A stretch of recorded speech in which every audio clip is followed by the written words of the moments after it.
அடர்ந்த பசுமை நிறைந்த ஒரு பழைய காட்டுல ஒரு குரங்கு முத்து, ஒரு அணில் சிட்டு, இருவரும் நிழலும் வெளிச்சமும் போல இன்செப்பரபிள் நண்பர்கள்.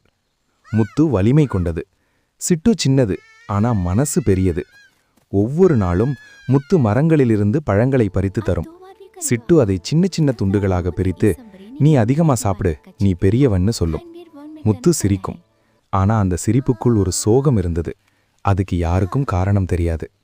ஒரு நாள் காடு முழுக்க பயங்கரமான தீ பரவ ஆரம்பிச்சது. மிருகங்கள் எல்லாம் ஓடின. புகை, சத்தம், அலறல்.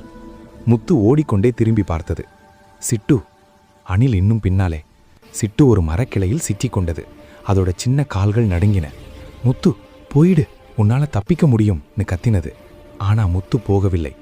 தீ நெருங்கிக் கொண்டிருந்தது. முத்து தன் முழு பலத்தையும் பயன்படுத்தி அந்த கிளையை உடைத்து சிட்டுவை காப்பாற்ற முயன்றது. அந்த நொடியில் ஒரு பெரிய மரம் சரிந்து விழுந்தது.